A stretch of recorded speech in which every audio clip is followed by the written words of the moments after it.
जोजूगला और आसपास के मौजूद सभी सम्मानित मेरे बुजुर्गों, नौजवान साथियों, माताओं, बहनों, सबको हाथ जोड़कर प्रणाम।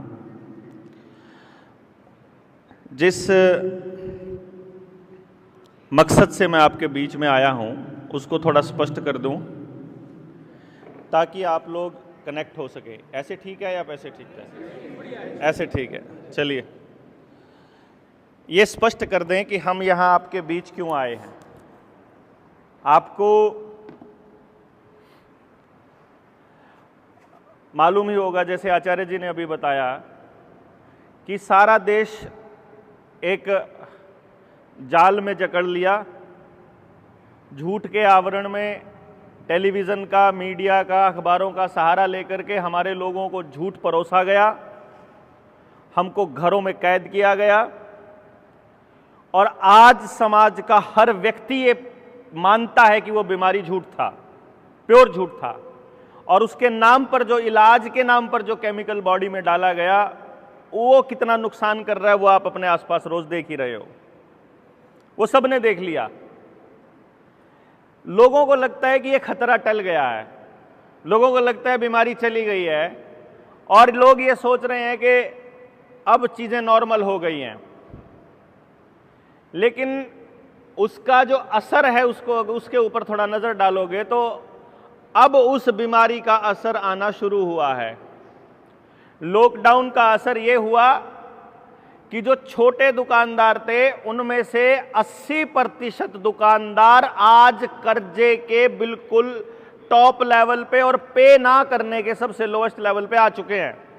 या तो दुकानें बंद हो चुकी हैं, या बंद होने वाली हैं, या तो उनके घर पे ताले लग चुके हैं उनकी दुकानों पे, या लगने वाले हैं। ये तो आपके आसपास देख ही रहे हो आप लोग, छोटी दुकानों में रिश्ते टूटने का जो क्रम चला, लोग बीमार होने शुरू हुए उस दिन के बाद से 26 जनवरी 2021 के बाद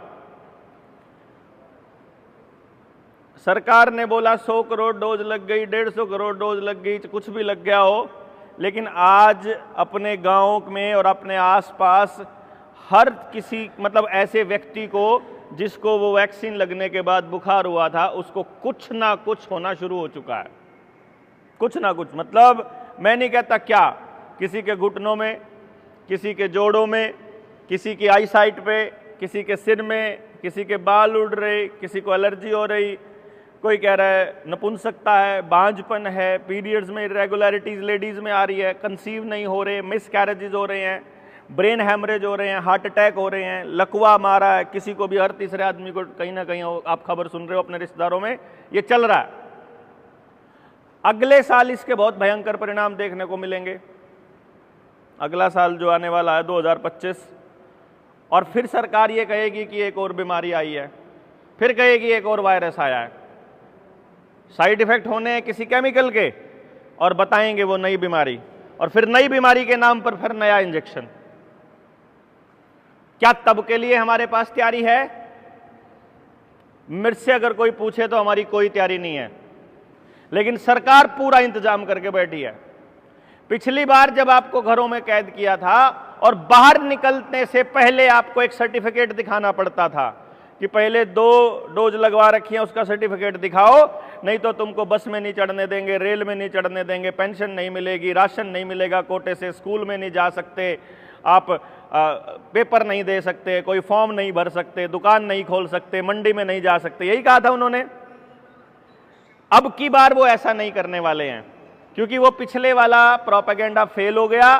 तो अगली बार उनको नए किसी रैप में वो लपेट करके आपको वो गिफ्ट पैक देने वाले हैं। और अगली बार का जो उनका प्रोपेगेंडा है वो ये है कि आपके जीवन से जुड़ी हुई हर चीज वो आपके आधार कार्ड के साथ जोड़ चुके हैं।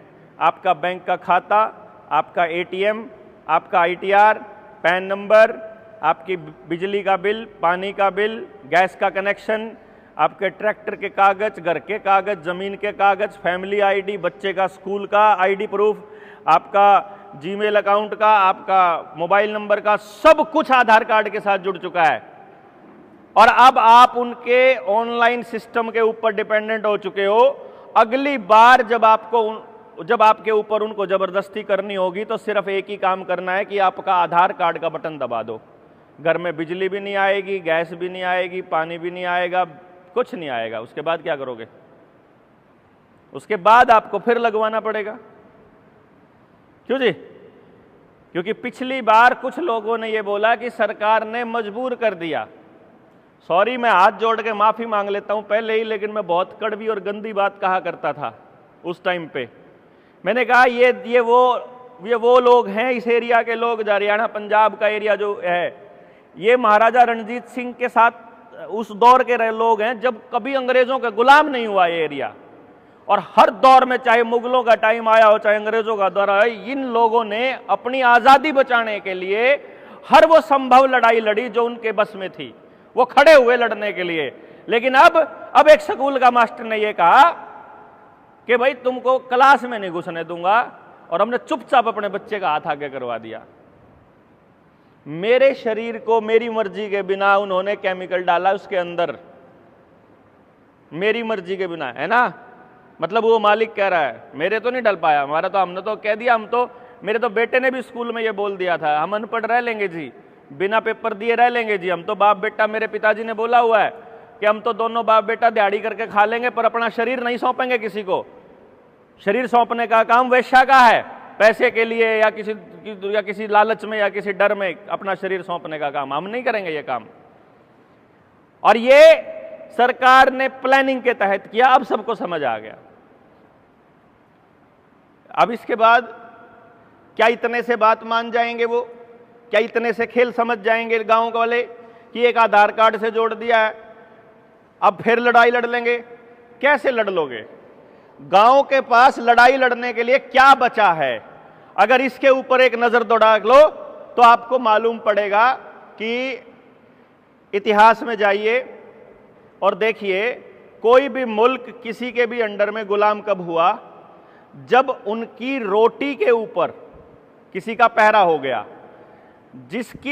जो काबू करता है आपकी रोटी को और पानी को, वो आपको कंट्रोल करता है। क्यों जी?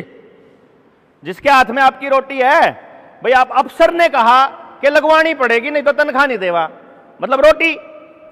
दुकान नहीं खोल सकते, मतलब रोटी।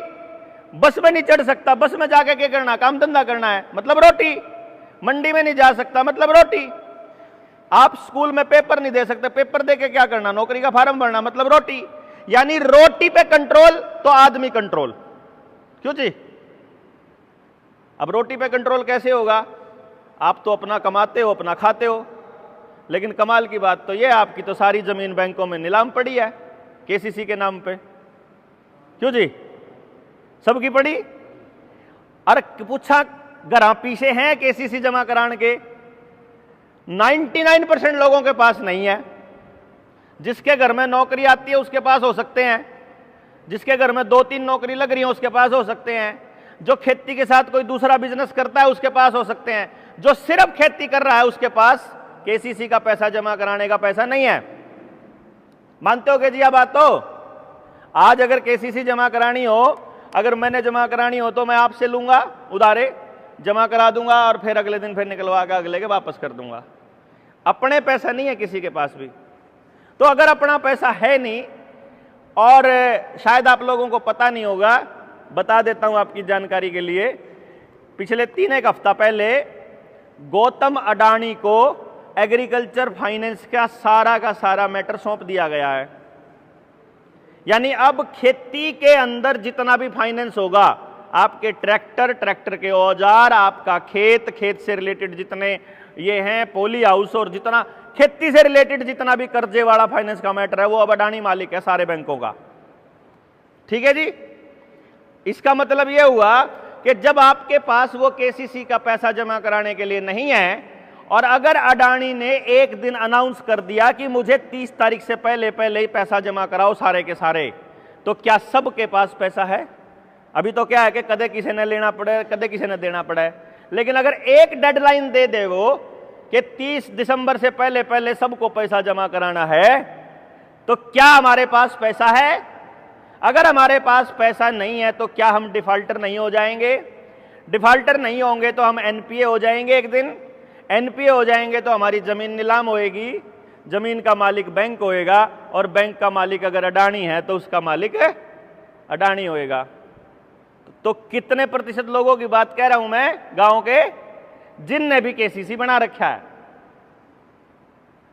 सब लपेटे जाए, क्योंकि सब ने पैसा कहां खर्च किया हुआ है। किसी ने ब्याह में खर्च कर रखा, किसी ने मोटरसाइकिल ले रखी, किसी ने कार ले रखी, किसी ने घर बना रखा, किसी ने भैंस ले रखी, किसी ने ट्रैक्टर ले रखा, किसी ने कुछ ले रखा। वो पैसा उसके पास ऐसी जगह लगाया हुआ है जहां से रिटर्न नहीं आएगा। ठीक है जी बात। और ये बात उनको पता थी, इसीलिए फंसाया गया था आप लोगों को। कब से बोल रहा, 7 साल से बोले जा रहा हूं, यू केसीसी बंद करा लो, यू केसीसी बंद करा लो, नहीं तो लपेटे जाओगे। जमीन लेना आई न, जमीन चाहिए आपकी, चाहे न दंगे कराने पड़ी हो, चाहे न गोला बम गिरने पड़ी हो, चाहे न तृतीय विश्व युद्ध का ड्रामा करना पड़ी हो, चाहे न गैस लीक करनी पड़ी हो, चाहे पावर हाउस लीक करना पड़ी हो, चाहे बाढ़, चाहे बांध तोड़ना पड़ी हो, आपका सत्यानाश करना, इन्हें जमीन चाहिए, किसी भी कीमत पर जमीन चाहिए इनको आपकी। ये छोड़ने वाले नहीं है। और हमारी कोई तैयारी नहीं है अपनी जमीन बचाने की, किसी की तैयारी नहीं है पूरे गांव की। सोए पड़े हैं, अपने ही अकड़ में पड़े हैं, अपनी मरोड़ में, तड़की ठावे मोटरसाइकिल चलने किक मार करने, न्यू नहीं पता कित जावे हैं, और कुछ नहीं पता कहां चल रहे हैं। कदे कोई किसी नेता के पीछे चल रहा है, कोई किसी रैली में जा रहा है, क्या करेगा वो नेता कुछ नहीं पता। ये तो व्यक्तिगत जमीन की बताई मैंने आपको। आपकी सामूहिक जमीन, सामूहिक जमीन कैसी? सामने स्कूल है, सरपंच बैठा कोई, यहां मेंबर बैठा हो, पुराना बैठा हो, नया बैठा हो, एक बार जाके अपने गांव के सरपंच से पूछियो और पूछ कर पता करियो, आपके गांव की सारी सामूहिक जमीन, स्कूल की, अस्पताल की, जोड़ की, मंदिर की, धर्मशाला की, आपके इसकी चौपाल की, या जंगल, जो भी जमीन थी, मतलब कहने का मतलब है जो पंचायत ने छोड़ी हुई थी, सारी जमीन सरकार ने अपने नाम कर ली, पहले ही रजिस्ट्री हो चुकी है। समझ गए बात? यानी आपके पास अपनी जमीन भी नहीं बची, सामूहिक जमीन भी नहीं बची। जिंदा रहने के लिए तीसरी चीज चाहिए अनाज, अनाज के लिए चाहिए खेत में फसल, और फसल के लिए चाहिए बीज। बीज भी अपना को नहीं, किसे दो रहा है? किसान दो रहा है। पूरे गांव में हो तो किसे दो रहा है? बता दो जी। अपना बीज किसे दो रहा है? देसी हो, जो उगा सकता हो। बाजार से लेना पड़ेगा। बाजार में बीमार बीज आवेगा तो बीमार बच्चे, बाजार में बांझ बीज आवेगा तो बांझ बच्चे। जैसा खाए अन्न, ठीक वैसा होए तन मन। ठीक बात जी। तो बीज अपना भी नहीं, डांगरा का बीज भी नहीं। क्यों जी? यू पशु चिकित्सालय है, रोज एआई होता होगा यहाँ, आर्टिफिशियल इंसेमिनेशन। क्यों जी? जो टा नंदी बच रहे हैं गांव में, कितने को होंगे गांव में? शून्य। इसका मतलब बाजार में जोटे के नाम पे सूर का बीज आओ चाहे कुत्ते का हो, कोई मतलब नहीं। आप दूध किसे का पियो, किसे का जीन डाल रखा हो, कोई आइडिया नहीं। तो जी ना खेत का बीज, ना डांगर का बीज। नए बड़का के ब्याह लाग रहे, 60 70% बच्चों को आईवीएफ से बच्चे पैदा करने पड़ रहे हैं। अब मेरे करनाल का आंकड़ा 2023 का है, 1,38,000 से प्लस बच्चा। अकेले करनाल का आंकड़ा बता रहा हूं मैं। इतनी नपुंसकता और बांझपन आ चुका है समाज के अंदर। यानी कि खेत का, डांगरा का और मानस का, तीनों का बीज खतरे में है। क्यों जी? बीज अपना को नहीं। अच्छा ये चलो अनाज तो चलो किते तली आवांगे, और रशिया वाली क्रांति की तरह बोला ये लड़ाई क्यों? ये बोला क्यों लड़ रहे हैं? बोला ये अनाज नहीं है इनके पास इसलिए लड़ रहे हैं। बोला फिर कोई बात नहीं, ब्रेड खा लेंगे। ओ वाह, मम्मी बेचारी उन्हें क्या बतावे बेटा ही ब्रेड भी उस अनाज तय बना है। तो अपना तो वो काम हो रहा है कि आप तो नहीं सोच रहे हैं कि जनो तो क्या और खा लेंगे। तीसरे नंबर पर होगा पानी। पानी तो होगा चलो गांव दो अपना, कुआं तो होगा गांव पे। हाँ जी, कुआं भी नहीं, थाड़ा नलका भी नहीं, मतलब समरसिबल के लाया हुआ या टुट्टी का पानी आवा है। इसका मतलब सरकार ने जब आप पिछली बार आप रोक के जब राशन देने तक मना कर दिया, जब घर तक बाहर निकलने तक भी मना कर दिया, तो पानी नहीं बंद कर सकती वाह। बिजली तो काटनी है, बिजली गायब तो सब गायब, पानी भी कदा।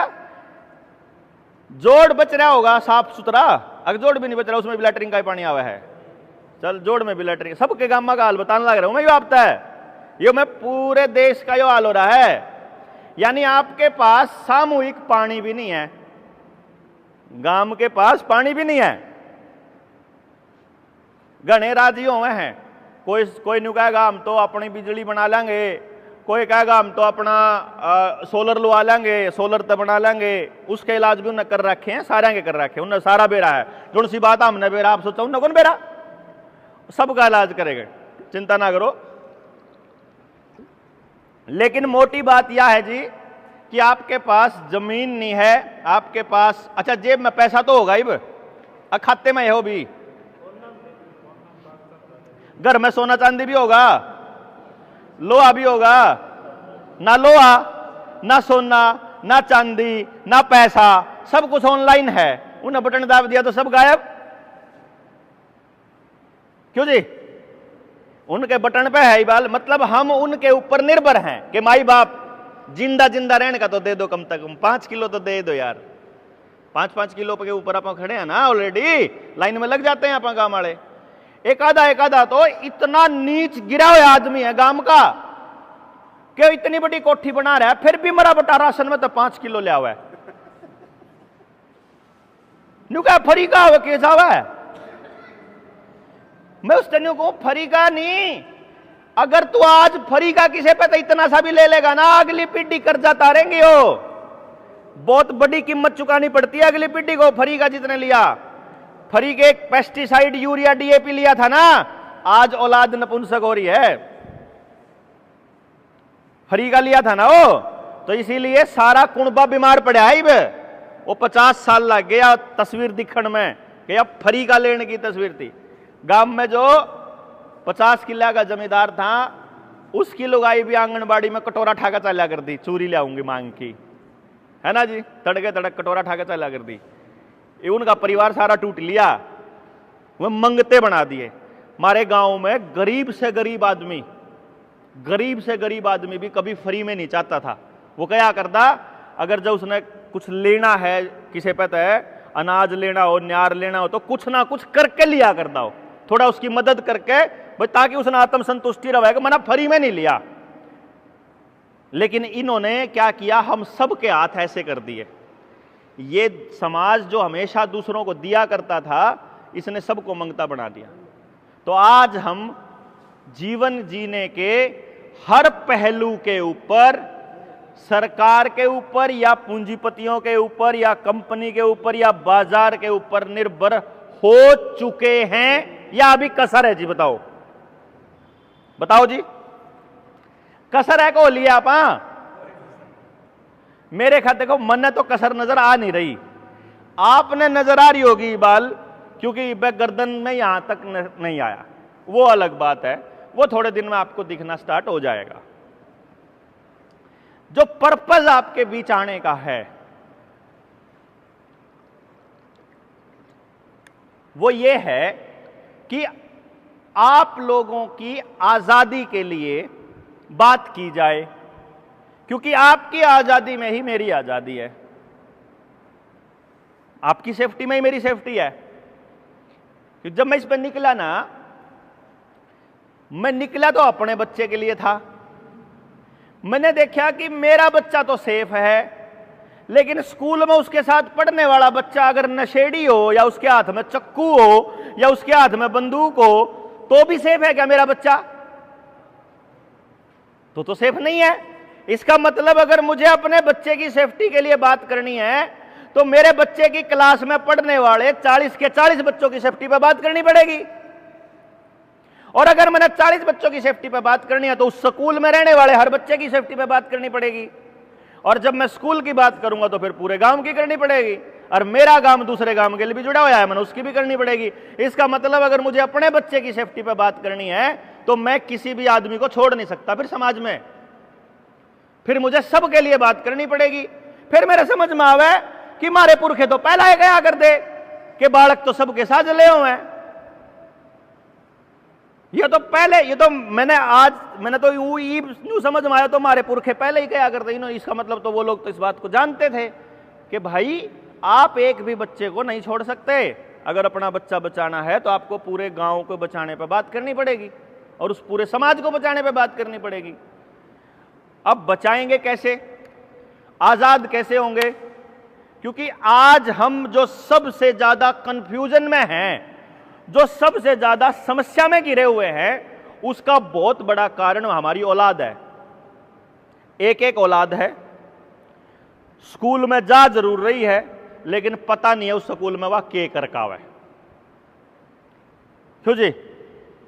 ना तो उन्हें बोलने का पता, अगर क्या था कैसे बात करा करें, समाज में कोई समस्या हो ना उसका पता, कोई अवेयरनेस नहीं है अपने सोसाइटी के लिए, कोई अवेयरनेस नहीं अपने जीवन के लिए, अपने पर्सनल हाइजीन के लिए, अपने जीवन के उद्देश्य के लिए, अपने किसी भी पहलू के लिए, जीवन के पहलू के लिए कोई अवेयरनेस नहीं। पेपरा में नंबर देखो तो 90% बेशक आ रहे हो, 95% आंधा कुछ नहीं बेचारे ने। कंपटीशन में जावे 10 लाख फार्म हुए हैं, 100-150 सीट हुए हैं, मतलब 99% से ज्यादा लोगों का तो फेल होना कंपलसरी है, मतलब कन्फर्म है, गारंटी है।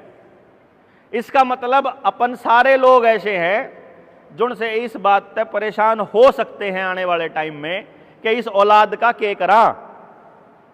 क्यों जी? सारा दिन तो मोबाइल पे लगी रहा है, चाहे तो गेम खेला जावे, चाहे OTT पर अपने प्रोग्राम पूरे करा जावे है, बात करा तो खान ना आवे है जी, मतलब पढ़ना आवे कि जो तो इन्हें टोको ना कतिए, फिजिकल एक्सरसाइज करने का बिल्कुल शौक नहीं, डांगरा गेल जाने का कोई शौक नहीं, खेत में काम करने का कोई शौक नहीं, मतलब बाटे देख रहे हैं किसी तरह 1 किला भेज का, मैंने अमेरिका भेज दो, विदेश चला जाऊं तो पेंडा छूट जाए। क्यों जी? और विदेश का ये हाल है कि जी वहां विदेश वाले न्यू कह रहे आड़े क्यों बुला लिए। आपने पता लगा होगा ना, इंग्लैंड ने आपके जो वीजा था, स्टडी वीजा, उसकी फीस 3 गुना कर दी है, वीजा के जो नियम है वो बदल दिए हैं, तो आने वाले टाइम में दूसरे देशों के भी नियम बदल जाएंगे, फिर आप कहां जाएंगे, फिर किसको कोसेंगे? गांव के पास सब कुछ है, जिसके पास सब कुछ है वो तो कह रहा है कि गांव में कुछ नहीं धरा, और गौतम अडानी जिसके पास सब कुछ है उन्हें आपके गांव की जमीन चाहिए। यानी जिसके पास सब कुछ है उसको भी आपकी जमीन चाहिए। इसका मतलब जमीन इतनी कीमती है कि अमीर से अमीर आदमी को भी चाहिए वो, और हम उसको बेच करके विदेश जाने की बात करते हैं। यह बात हम अगली पीढ़ी को समझाने में नाकाम हो रहे हैं, और उसका बहुत बड़ा कारण यह है कि मां बाप को गांव के अंदर क्या करवाएं उस बच्चे का ये समझ में नहीं आता, वो कंफ्यूजन में है। उसने ना कोई डीसी बता रहा, ना कोई स्कूल का मास्टर बताता, ना कोई वकील बताता, ना कोई और बताता, ना कोई मंत्री, ना एमएलए, ना एमपी, ना मुख्यमंत्री, ना प्रधानमंत्री, सब बस लाइन में लगाने पर लग रहे। कागज ठीक करा लो, आधार कार्ड ठीक करा लो, कोई गलती हो तो वो करा लो, आयुष्मान कार्ड मंगा लो, ईब राशन का कार्ड मंगा लो, ईब फलाना ढिमकाना, ईब अपने आधार कार्ड ने अपने वोटर कार्ड गेल जोड़ लो, ईब अपने गैस गेल जोड़ लो, ईब अपने ट्रैक्टर गेल जोड़ लो, ईब फसला गेल जोड़ लो, ईब फसल का ऑनलाइन रजिस्ट्रेशन कर दो, सब बदन लाइन में लागे रहो बस, है जी। सारी 10 साल हो गए लाइन में लागे लागे ना। अब इससे बचने का तरीका क्या है? आपको 2-4 चीजें बता दूं।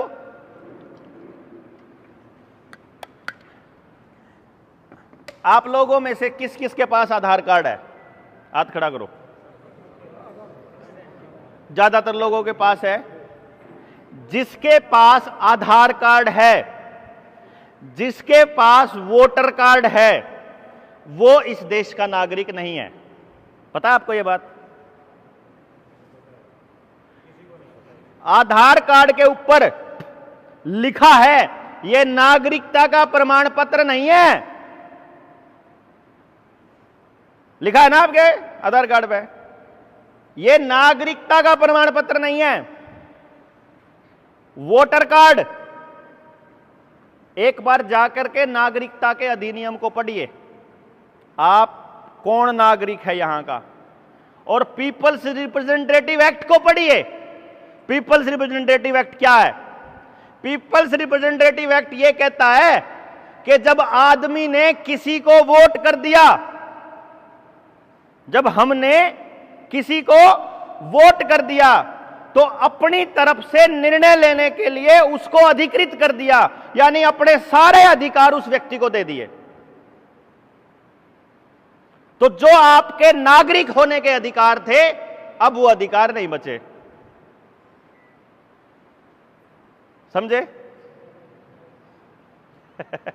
यानी कि जो भी व्यक्ति वोट कर रहा है, अब दो है यहां पर, एक है देश का नागरिक। नागरिक का मतलब है धरती का मालिक, नागरिक का मतलब होता है उस देश का मालिक। समझना इस बात को ध्यान से। वो कभी भी अपना रिप्रेजेंटेटिव का इलेक्शन नहीं करता।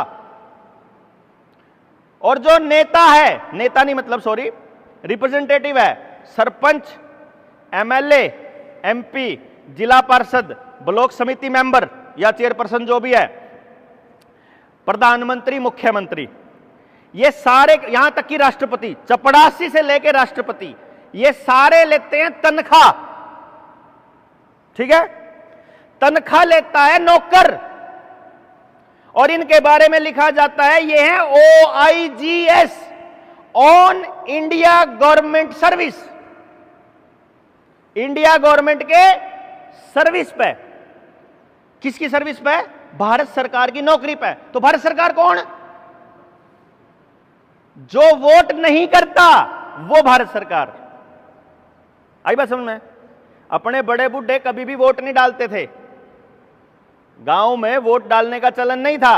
वोट डालने का चलन सबसे पहले शहरों में आया। फिर इन्होंने हमारे बीच के आदमियों को सत्ता देने की कोशिश की। अगर आपको याद हो वो दौर जिस टाइम पे देवीलाल की सरकार बनी थी, चौटाला की सरकार बनी थी, वह बूथ कैप्चरिंग कराया करते और बैलेट पेपर में वोट डाला कर दिया करते। अपनी मर्जी से डाला करते ना, मैं अपना इंटरेस्टेड ही नहीं थे, गांव का आदमी इंटरेस्टेड ही नहीं था। फिर जब उनकी सरकार बन गई तो उन गांव में दो दो एक एक आदमी आके आदमी नौकरी ला दिए। किसी ने रेत की खदान का ठेका दे दिया, किसी ने सड़क का ठेका दे दिया, उसमें अमीर लोग हो गए। तो हम भी फिर राजनीति में उनके पीछे दौड़ना स्टार्ट कर दिया। हम अपनी असली भूमिका से बाहर हो गए। जिस व्यक्ति के पास कोई कागज नहीं है वो व्यक्ति इस देश का असली नागरिक है। ये जनवरी 2011 की सुप्रीम कोर्ट की 2 बेंच की, सुप्रीम कोर्ट की उसने खंडपीठ ने निर्णय दिया हुआ है, डिसीजन है ये। कोई बात नहीं, रुक जाए, मैं बताऊंगा। जब कागज नहीं थे ना उस टाइम पे हमारी दादी नानिया के गले में ऊपर पाया था नीचे तक सोनार चांदी लदे रहा करता। अरीब जिन्हें काम चलाना कहो ना, वो सारा का सारा लोन पड़ा मुथूट फाइनेंस पे, सारा सुनना। जिस टाइम पे काम नहीं चला करता ना, जिस टाइम पे पैसा नहीं था, जिन्होंने कहा ना पीछा कौन था, 10 मन अनाज होया करता पूरे खेत में, उस टाइम पे किसी का भी जमीन जो है वह कर्जे पे कोनी थी। ठीक है ना? एक भी आदमी बीमार नहीं था, गांव में अपराध नाम की चीज कौन थी, माँ बाप ने औलाद की कोई टेंशन कौन थी, और पूरा समाज सुरक्षित था।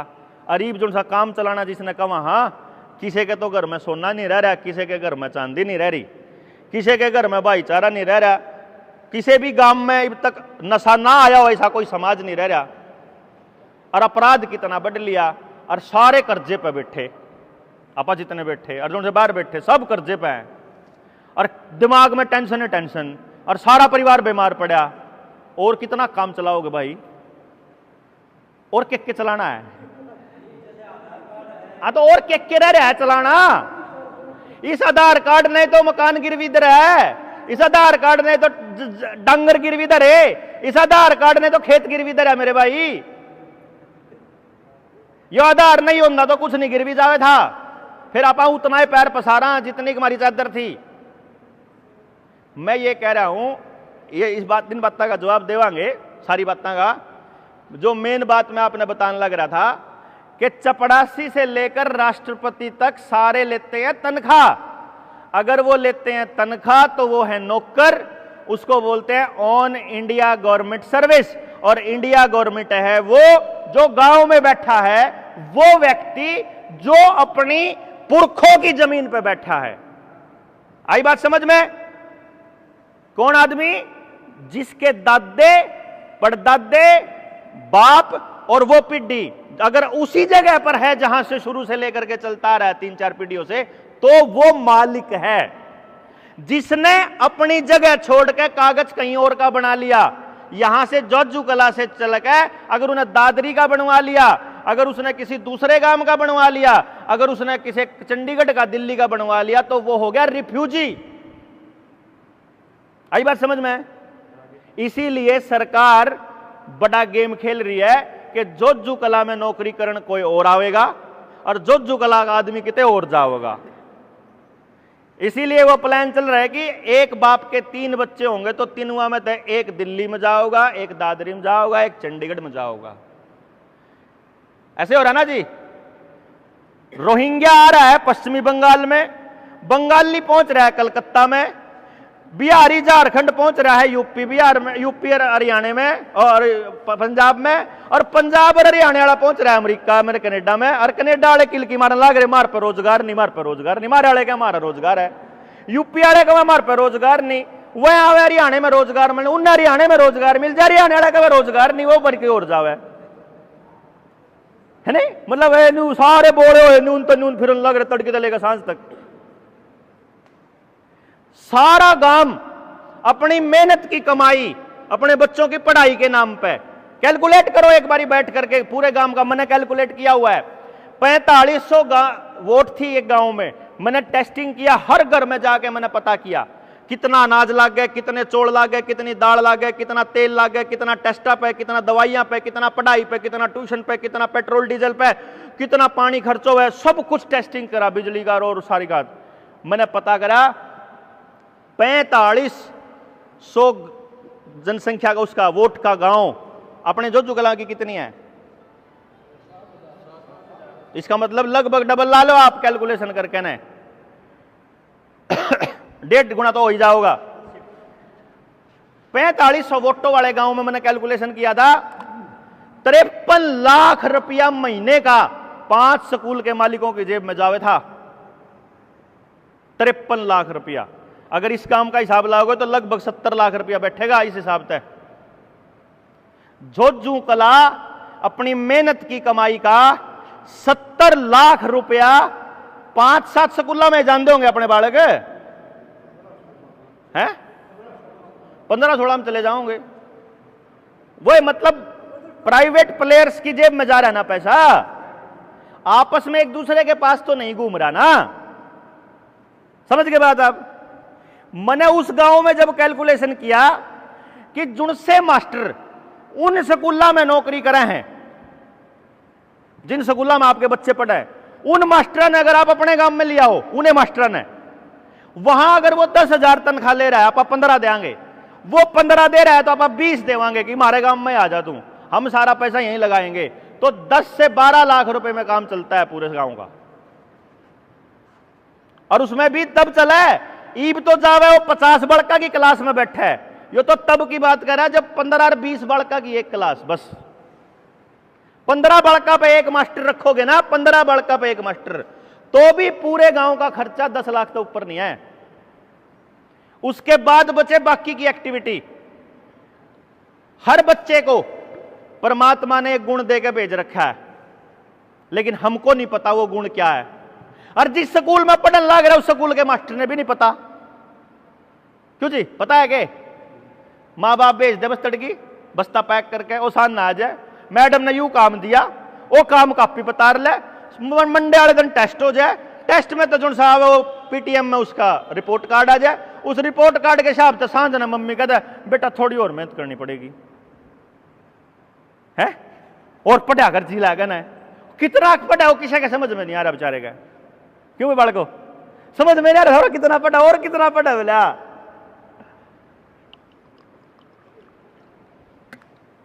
अब पढ़ने का भी कोई रिजल्ट नहीं, क्योंकि जो नौकरी का जो प्रतिशत है 0.01% है, मतलब फेलियर की गारंटी है। 99.99% तो फालतू बालक फेल होंगे, गारंटी है या,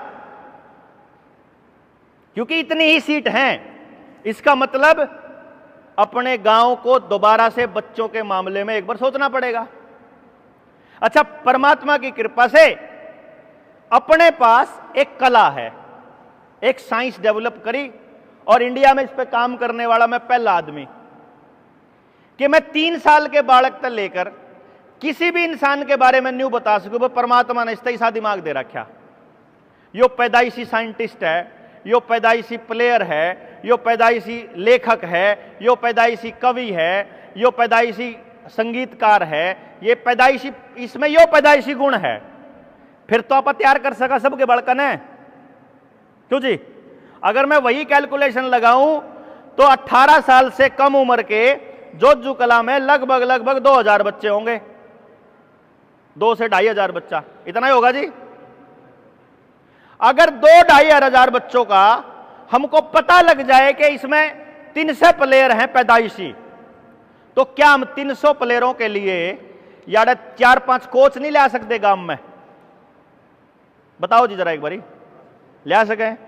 1-2 साइंटिस्ट किस्म के बालक भी ले सके, 1-2 संगीतकार किस्म के बालक भी ले सके, कुछ भी खर्चा को नहीं होता, और पूरा दिन बच्चे की मस्ती में बच्चा समाज के लिए तैयार किया जा सकता है। उसमें खेती करने, देखो कमाल की बात क्या है, मेरे अभी तक के 20 साल के 22 साल के रिसर्च का परिणाम क्या है मैं आपको बताऊं। जोजू कला का ही एग्जाम्पल अगर मैं लूं, इस गांव का ही, जोजू कला का वातावरण कैसा है, उसकी जमीन कैसी है, उसका पानी कैसा है, उसकी गाय की प्रजाति कौन सी है, लोगों की कदकाठी, वातावरण में चल रही बीमारी, उसके हिसाब से आसपास की वनस्पति और नई जनरेशन पैदा होती है। यह इतनी गजब की साइंस है। जैसे ठंडे इलाके में रहने वाले आदमी की चमड़ी गोरी हो जाएगी और गर्म इलाके में रहने वाले आदमी की चमड़ी थोड़ी सी सांवली हो जाएगी, धूप में काम करने वाले की। अगर कोई भी जानवर जो ठंडे इलाके में पैदा होगा, उसके शरीर पर अपने आप बाल बड़े बड़े हो जाएंगे, ठीक है ना जी। उसी जानवर की अगर उसको चिड़ियाघर में किसी ऐसी जगह रख दिया जाए जहां पर गर्मी पड़ती है, ज्यादा नहीं होता, उसका बाल को नहीं हुआ है। यानी शरीर को जो चाहिए, समाज को जो चाहिए, वैसे वैसी प्रजाति अपने आप पैदा हो जाती है उस एरिया के अंदर। यह कुदरत का कमाल है। यानी कि यहां पर हमें इतनी जमीन में उसको संरक्षित रखने के लिए और सही तरीके से चलाने के लिए किस तरह के दिमाग चाहिए, यह परमात्मा ने हमको ऑलरेडी दे रखे हैं। तो अब एक ऑफर आप लोगों के बीच में है, अगर आप लोगों को लगे कि ये ठीक है, बढ़िया है, अपने पास 2 रास्ते हैं। अच्छा एक बात बताओ जी, आप में से थोड़ा दिमाग लगाना। मैंने कहा कि मैं आपके बालक का न्यू बता सकूं कि आपका बच्चा परमात्मा ने कैसे गुण देकर पैदा कर रखा। आप में तक किसी का जी करा कि भाई मैं भी पता करवाऊंगा अपने बालक का? बताइयो, किसी का होया कि भाई और होना चाहिए, तो बढ़िया बात है, हाथ खड़ा करके बताओ। 1 2 3 4 5 6 7 8 10 लोग आ गए होया कि भाई ये बेरा लगना चाहिए, बढ़िया बात है। कई लोग आगा तो अपना भी होया होगा, यार मेरा भी बेरा लग जाए तो बढ़िया बात है, क्योंकि मेरा ये एक्सपीरियंस लंबा कहता है। अच्छा ये बात जो लोग यहां तक नहीं पहुंचे उनको पता चल जाए तो वो भी चाहेंगे। सारे का टेंशन है नहीं है बात, तो के करा इन बड़का का बेरा तो नहीं समझ में तो नहीं आंदा के करा, क्यों जी। अब इसके 2 तरीके हैं। तरीका नंबर 1, मेरा ये बिजनेस है, मेरा यो बिजनेस है, मेरा यो काम है, और एक बच्चे का पता करने का मेरी फीस है 1.5 लाख रुपया। भाई इस बच्चे के बारे में बताने की फीस मेरी 1.5 लाख है। एक तो रास्ता ही हो कि हम अपने बालक का पता करने के लिए 1.5 लाख रुपया जमा करावा।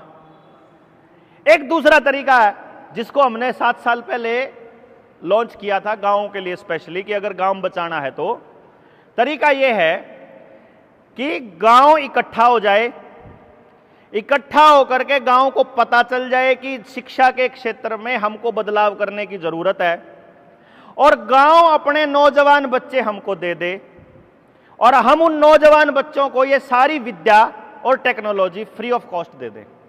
कि अपने गांव के 2000 के 2000 बालक, लेकिन शर्त एक है कि गरीब से गरीब आदमी का बच्चा भी छोड़ना नहीं है, उसको भी लेना है, शामिल करना है। कि अगर पूरे गांव के लिए कोई टेक्नोलॉजी को लेता हो इसको, फिर मेरी तरफ से फ्री है।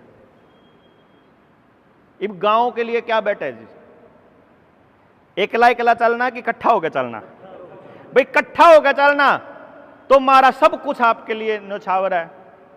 अरे अकेले अकेले फायदा चाहिए तो भाई आ जाओ चंडीगढ़, और जब गांव खातर चाहिए तो मैं आऊंगा गांव में। समझ गए नहीं बात? आपने चाहिए तो आना पड़ेगा ओढ़े, और गांव ने चाहिए तो आवांगे हम। तो इसलिए हमने ये मॉडल बनाया कि गांव को क्या हम इस रास्ते से बचा सकते हैं। हमने इसका एक एक्सपेरिमेंट किया था महेंद्रगढ़ जिले में सन 2018-19 में। एक एक्सपेरिमेंट किया कि चेक कर लिया भाई, कदे मैं प्लान कर रहा था पूरे के पूरे हरियाणा के गांवों को जगाने का प्रयास कर रहा था, लॉकडाउन से पहले की बात बता रहा हूं। लेकिन मुझे यकीन नहीं था कि गांव इकट्ठा हो जाएगा, क्योंकि गांव के अंदर एक अलग तरह की राजनीति चलती है हर गांव में। आम उस चपेट में कौन जाया कर दे, वह तो कांग्रेसी हैं, वह तो बीजेपी के हैं, वह तो इनेलो के हैं, वह तो फलाने के हैं, वह तो डिमके के हैं, उनका तो जूत बाज रहा, उनका लठ बाज रहा, उनका न्यू हो रहा। मतलब वो यह अलग अलग किस्म की चलती है। उन्हें सरपंची में हमारे खिलाफत कर दी थी, उनने मेमोरी में मारते बोर्ड को, मतलब और डाल गया जो गेम चला है। इस गेम का हमने पता था भाई हर गांव में एक दूसरे पान्ने के साथ ऐसे ऐसे जूता है। हम अलग अलग पान्ने में गए, अलग अलग हमने बात करी उनसे। बात करके हमने कहा भाई एक बार गांव वाले सारे इकट्ठे होकर आ जाओ। हम 3-3 बार एक एक आदमी के घर गए, 3-3 बार घर जाकर के हमने वो सारा गांव बुला लिया एक जगह पे।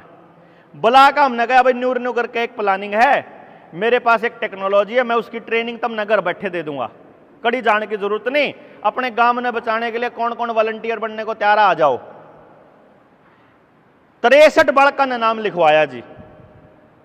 1900 उस गांव में वोट थी, 1000 लोग उस मीटिंग में बैठे थे। हर गांव का लगभग हर आदमी आया हुआ था। 1000 लोग वहां आए हुए थे। उनमें से 63 बच्चों ने वॉलंटियर अपना नाम लिखवा दिया। मैंने उनको ट्रेनिंग देनी चालू कर दी। फाइनल ट्रेनिंग तक पहुंचे मात्र 6 बालक 63 में थे, बाकी सब कोई बीच में छोड़ गया। जो कर 2 भाई चले गए, नु चले गए, कोई कहता मारा को नहीं यार समझ मान दिया के कह रहा यू के नहीं कह रहा। तो ऐसा करके वो छोड़ गए, तो 6 रह गए जी। मैंने उन 6 बच्चों को ट्रेनिंग दी फाइनल लेवल पे कि हर बच्चे को कैसे टेस्ट करना है, हर बच्चे के माँ बाप से कैसे बात करनी है, हर बच्चे के माँ बाप को कैसे समझाना है। एक एक बच्चे के बारे में 2-2, 3-3 घंटे बैठ के उसको समझाया माँ बाप तय। पहले तो हम ये बताएंगे, जैसे मान लो आपका बच्चा है, किसी का बच्चा है 15 साल का, तो मैं पहले 15 साल की बात मैं बताऊंगा एक अक्षर पूछे बिना, ना मैं माँ बाप तय पूछू ना उस बच्चे तय, कि 15 साल तक ऐसे जिया ये बच्चा। इस बच्चे के पास इसकी सोच, इसकी थॉट प्रोसेस, इसका सोचने का तरीका, इसका लर्निंग का मेथड, इसकी पसंद नापसंद सब मैं बताऊंगा। अगर वो 100% सही है तो फिर मैं आगे का रास्ता बताऊंगा। ऐसे चलते हैं हम। फिर माँ बाप का समझ में आ जाए भाई बालक समझ में आ रहा है इनका। हमने फिर इसको आगे बढ़ाया,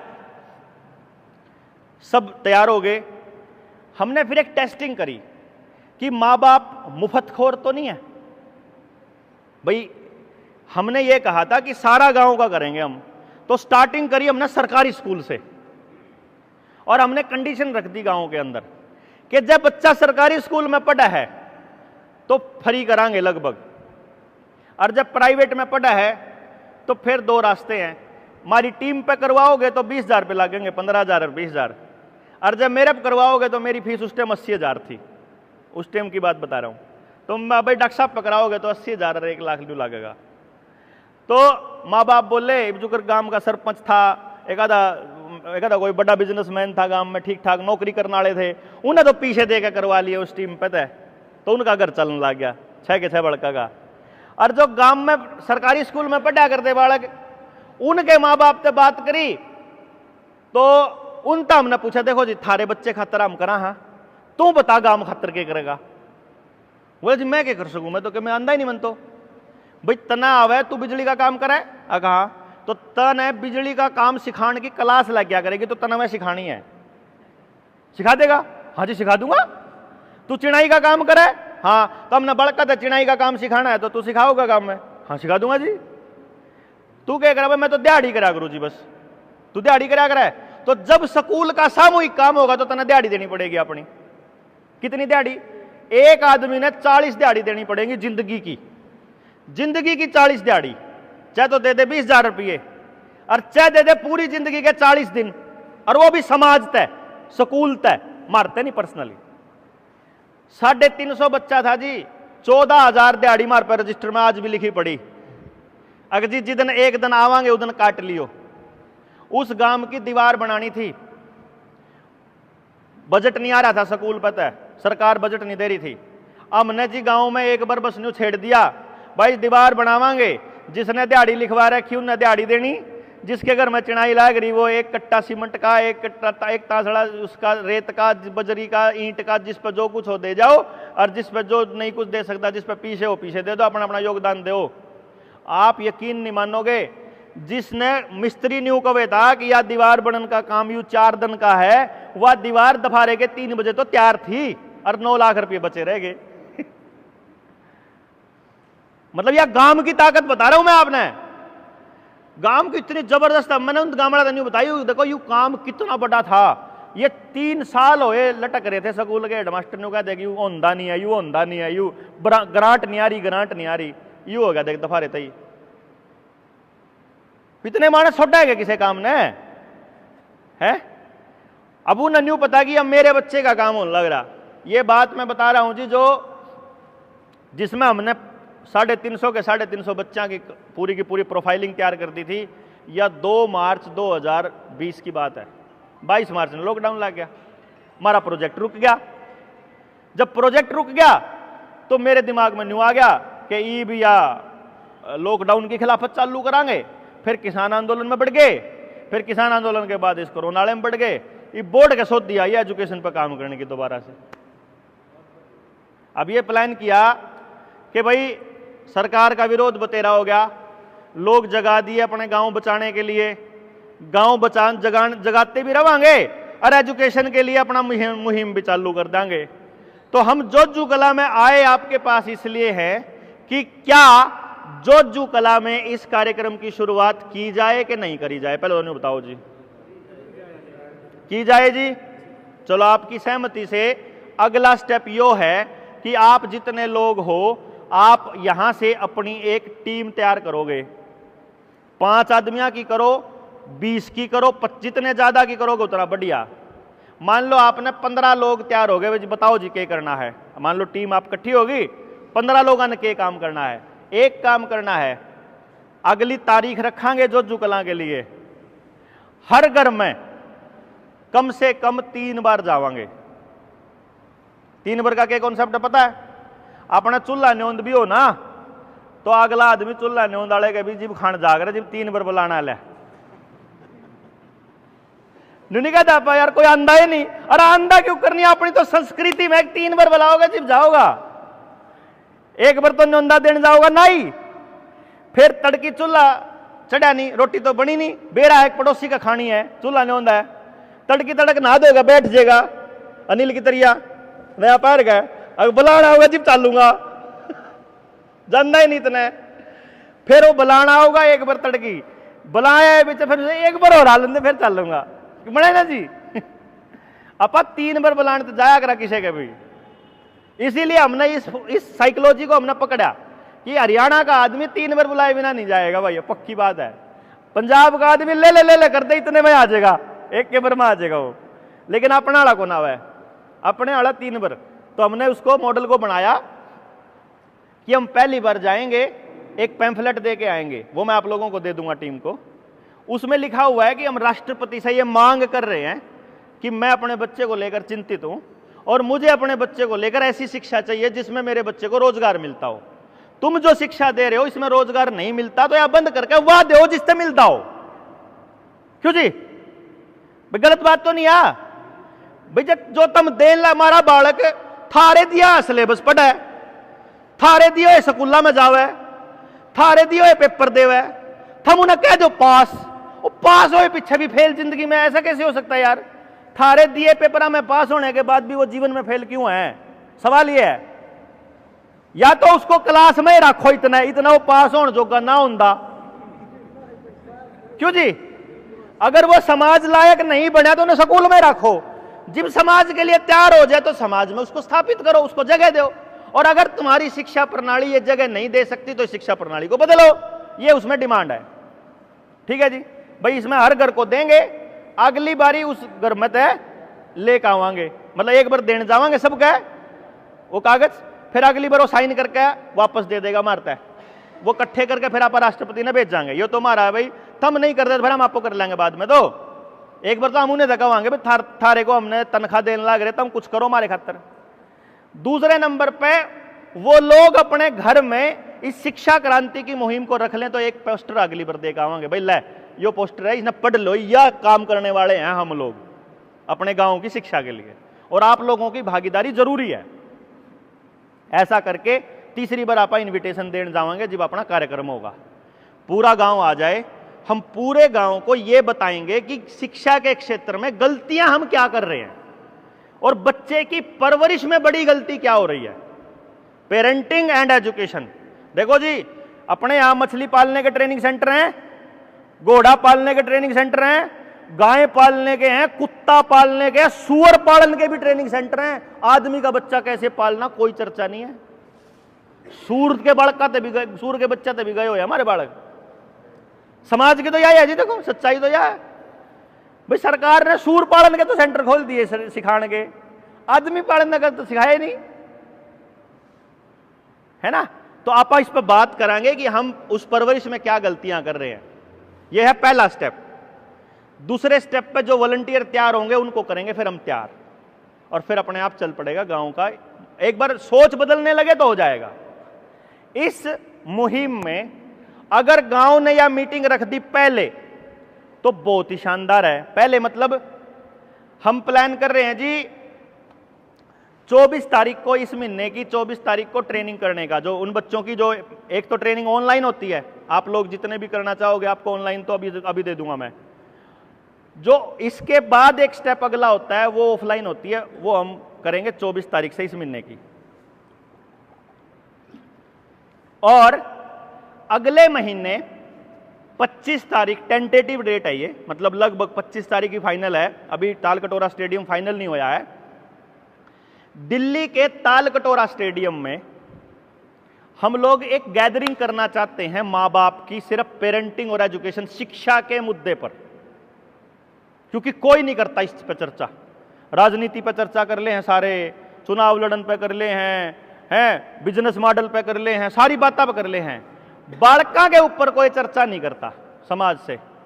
तो हमने ये प्लान किया कि ताल कटोरा स्टेडियम हमने इसलिए चुना, जिस तरह आज आप यहां बैठे हैं, जब हम यहां से ये बात आप समाज में जाके कहेंगे, मान लो किसी दुकान पर बैठ गए और उन्हें कहा अग भाई देवेंद्र बलारा आ रहा था आज तो, और न्यू करके शिक्षा पे बात कर रहा था, बात तो ठीक कवे था, और वो दुकानदार भी रखेगा आपने बेर आ रहे हो, इलेक्शन लड़ेगा, आम आदमी पार्टी का आदमी है। क्यों? उन्हें फेसबुक पे देख लिया था कड़ी अरविंद केजरीवाल के लिए मेरा फोटो देख लिया होगा, फिर वो दूसरा नहीं कहेगा नहीं ना कांग्रेसी हो तो, क्योंकि हुड्डा के लिए भी मेरा फोटो है, फिर वो कहेगा तो खट्टर के लिए भी फोटो है उसका। तो मतलब जिसने जो कुछ देख रहा क्या वो अपने हिसाब तक कुछ हो बक देगा, क्यों? वह नेगेटिविटी जो अपने अंदर है उसने वो काट देगा किसी ना किसी तरीके से। तो फिर हमने ये सोचा कि वो नेगेटिविटी दोबारा ना आए और हम सब लोग एक दूसरे से ऊर्जा लेकर आए। तो इसी सोच पे सोचने वाले, इसी एंगल पे बात करने वाले सारे एक जगह इकट्ठे होकर देखा, ताकि हमने ये पता लगे कि ये 4 मानस को नहीं है तो हजारों मानस हैं जो इस मिशन पे काम कर रहे हैं। क्योंकि अभी क्या लगेगा अकेले जो चुकला से क्या होगा, आपको ऐसा फील होएगा ना तो कुछ नहीं हो रहा, क्यों जी? आपको ऐसा महसूस होगा दोनों थोड़े से मानस हैं। लेकिन जब हमें यह पता चलेगा कि पूरे हरियाणा से इतने सारे लोग हैं जो इस दिशा में काम करने के लिए तैयार हैं, और फिर वहां से जो संदेश जाएगा पूरे हरियाणा में, मेरे ख्याल से लोगों में एक बात बनेगी कि यार करना चाहिए। क्यों जी? पहले तो यह फीलिंग आनी चाहिए ना करना चाहिए, उसके बाद सफलता असफलता, करना ना करना, फेलियर पास, तो तब तो बाद की बात है जी। पहले नंबर पर तो हमारे को यह फील होना चाहिए करना चाहिए। मन तो फील हो रहा है जी पक्का मैं तो करूंगा यो ये काम, चाहे कोई आज साथ आओ, चाहे मना बाट देखनी पड़ो आपकी अगले 10 साल, जिब डी डालेगी जी बाजियो, हम तो फिर भी तैयार पावांगे, है जी। आप इसे काम पर लाग रहे हैं। मैंने तो 2016 में एक बात समझ में आई थी कि कोचिंग सेंटर इस समाज के ऊपर कोड है और कंपटीशन एग्जाम इस समाज का सत्यानाश है। मैंने तो समझ में आते ही सबसे पहले मैं अपना कोचिंग सेंटर बंद करा था जी, वरना एक एक बालक की 5 लाख तो लिया करता फीस पढ़ाने की, 1 लाख लिया करता मिलन की, 6-6 लाख रुपया आया करते बालक के लिया, 100 बालक लेने आया करते तो 500 की लाइन लग गया करती, 2 साल की एडवांस बुकिंग होया करती अपनी, तो साल का 5-7 करोड़ रुपया कोई 1-2 घंटे तय होया करता अपना तो कमाई, कोई बड़ी बात कौन थी जी। एक सेशन तय 2-3 महीने की सेशन लो छुट्टी अपना कितना। और चंडीगढ़ जैसे शहर में आप एक बात सोचो, मैं एक ऐसा टीचर हूं जिसने कदे भी एवरेज बच्चा नहीं पढ़ाया और एवरेज तो ऊपर वाला भी नहीं पढ़ाया। मैं उनने पढ़ाया करूं जिन तय माँ बाप ने कह देना यह नहीं कर सकते कुछ भी, मगर मन ने दो, मैं लिया करता, माँ बाप पे लिखवा के लिया करता, इसके दिमाग में से क्या निकालना है और क्या डालना है लिख के दे दे, तने 2 महीने में सा बालक मिल जाएगा। अब कोई माँ बाप ते अगर कोई इतनी गारंटी देता हो ना, माँ बाप कुछ भी करने को तैयार हो जाएगा। मेरे को हिलाया किसने, एक फैक्ट्री में 10,000 रुपए की नौकरी करने वाला कर्मचारी अपना 75 गज का मकान बेच के अपने बालक ने मेरे दौरे लिया पढ़ाने खातर। मेरा भीतर तक कालजा हाल गया कि इसकी सारी जिंदगी की कमाई इसने मेरे से दे दी, मैं तो अमीरा, इसका मतलब तो मैं अमीरा के बालक ने पढ़ा रहा हूं। जिस गांव के परिवेश से मैं उठकर गया उसके लिए मैंने क्या किया, बस जब समझ में आ गया तब अपना छोड़ दिया। घराड़ी बोली तेरा न्यारा दौरा पड़ा, एक बार दौरा पड़ा था जी, मैंने सरकारी नौकरी छोड़ दी थी, मैं टीचर था, सिस्टम ने काम नहीं करने दिया, मैंने नौकरी छोड़ दी। मगर अपना सिस्टम बनावांगे, अपना सिस्टम बना गया था, मैं और घराड़ी दोनों ने छोड़ दी, क्योंकि नौकरी बांध रही थी, अगर बांध रही है तो छोड़ दो। फिर अपना सिस्टम बनाया, फिर सिस्टम ठीक चाल पड़ा, फिर समझ में आया यो भी गलत है, क्योंकि इससे तो सिर्फ अमीरों का फायदा होता है, अमीरों का फायदा होता है, तो फिर गांव का फायदा कैसे होगा भाई। गांव का फायदा तो तब होगा जब गांव अपने आप उठेगा। मैं सारी ट्राई मार चुका हूं जी, प्रैक्टिकल मैंने कर लिया गांव में जाके। 2015 में प्रधानमंत्री नरेंद्र मोदी से मिला, स्मृति ईरानी से मिल लिया, अपना अश्विनी चोपड़ा एमपी होया करता उससे मिला, एमएलए बख्शीश सिंह होया करता उससे मिला। उसके बाद अपना गांव का सरपंच, जिला परिषद, ब्लॉक मेंबर, चेयरमैन, मेयर, मैंने कोई नहीं छोड़ा जी। स्कूल के मास्टर, स्कूल के प्रिंसिपल, स्कूल के मालिक, प्राइवेट स्कूल के सब तक मैंने कहा मेरे पे एक टेक्नोलॉजी है, ले लो, इस स्कूल ने सुधार लो, इसका फायदा उठा लो। एक ही रिजल्ट निकला सब जगह से कि जिनके बालक है जब उनने फुर्सत नहीं, तू क्यों सिरदर्दी ले रहा है, तो बिजनेस कर, तू हमारी गिल सेटिंग में आ जा। 1000 बालक हैं, 10,000 भी लेगा, 1 करोड़ रुपया का छड़ ही आ जाएगा। फिर समझ में आ भाई, सब ने पैसा चाहिए, कोई इस विषय पे सोच नहीं रहा कि उस पीछे ने लेकर चारों तरफ अपराध और नशा होगा तो अपने बच्चे को बचाओगे कैसे, उस पैसे से कैसे बचाओगे। या नहीं समझ मारी लोग आ गए, मारे समझ मारी, हम समझान दे, फिर हम नु का तुम भी समझ लो भाई, जब समझ दे हो तो लाग लो भाई, लागेंगे तो कुछ न कुछ कर लेंगे, थोड़ा कर लेंगे, ज्यादा कर लेंगे। देखो जी मेरे बालक पे ना और टच वाला फोन भी नहीं है ना, कदे मांग गया उसने। 18 साल का हो लिया मेरा बेटा, 12वीं कर ली, स्कूल में नहीं भेजा करता मैं उसने कदे। 11 से 1 जाना हो तो चला जाइए, 11 तक पहले नहीं जाना स्कूल में, 1 बजे के बाद नहीं जाना। सिरदर्दी नहीं लेनी फालतू स्कूल में जाने की, क्योंकि स्कूल में जो डिग्री मिलेगी वह ज्यादा से ज्यादा नौकर बनावेगी। क्यों जी, नौकर बनाने के लिए मैंने पैदा नहीं किया, ये वो नौकर बन गया, सिलेक्शन हो गया उसका किसी नौकरी में, ये मारा टेंशन हो रही भेजा कि ना भेजा। मैंने कुछ सिस्टम देख काना हो तो एक बार देखने के लिए तो चला जा, लेकिन करनी नहीं है नौकरी, पैसे के लिए नहीं करनी। चाहे तो नहीं पीछा उड़ता कमा कर दान देना पड़ो समाज में, चाहे हमारे जनता सरकार मोर्चा में देना पड़ी हो, लेकिन पर्पज नौकरी ना हो जिंदगी का है। अब वो मैं मानू कि अगर मेरा बच्चा बाजार की आज तक उसने कोई पैकेट वाली चीज नहीं खाई भाई, घर में मारा कदे कोई सा सामान नहीं आंदा जो पैकेट का हो, और वो मैं तो मेरी तो 27 28 साल तो मना हो गए जी कोई भी एलोपैथी की दवाई खाए हुए। हमारी 19 साल हमारे ब्याह ना हो गया, हमारे घर में दवाई आंदी नहीं कदे एलोपैथी की। मेरे बेटे ने 10 साल हो गए जी कोई भी दवाई खाए। तो मैं तो परमात्मा का शुक्र इस बात पे मनाऊं कि क्योंकि मैं दूसरों के बच्चों के बारे में सोच रहा हूं तो मेरा बच्चा ऑटोमेटिक सेफ है। मतलब मैं ये मानता हूं बस परमात्मा की कृपा। भाई मैं तरंदा ही नहीं कर, मैं लोगों का टेंशन रहेगी इसका बाप नहीं जिस पर टेम देंदा इस पर बाप देंदा, मेरी गाड़ी को टेंशन नहीं, क्योंकि मेरे बच्चे ने पता है कि मेरा बाप मेरे लिए क्या समाज में क्या करने लग रहा है। मैं तो नहीं कह रहा, मैं तेरे खातिर कर रहा भाई, मैं तो याडे भी आया हूं तो मैं भी न्यू कौन गया, मैं आपके बच्चों के लिए सोच रहा हूं, मैं अपने बच्चे खातिर सोच कर नहीं कर रहा हूं। मन्ना अपने बच्चे तक अच्छा समाज देना मेरी जिम्मेदारी है जी, मेरी रिस्पॉन्सिबिलिटी है। तो इसीलिए मेरे पास थोड़ा समय है, मेरे पास थोड़ा समझ है, तो मैं आपके बीच आ गया हूं आपसे सहयोग मांगने के लिए कि भाई आ जाओ, चलो साथ चलते हैं, साथ लग के कर लेते हैं। पाछा लाना हमना आंदा नहीं, पाछा पाछा लावा नहीं। आपके बालक हैं, आपका गांव है, आपने करना पड़ेगा। अपने पास तो जो है वो दे देंगे, यूं पकड़ो जी, पकड़ का जुकर मर्जी इस्तेमाल करो इसने अपने गाँव के लिए, इतना ही कर सका, इस फालतू के करांगे।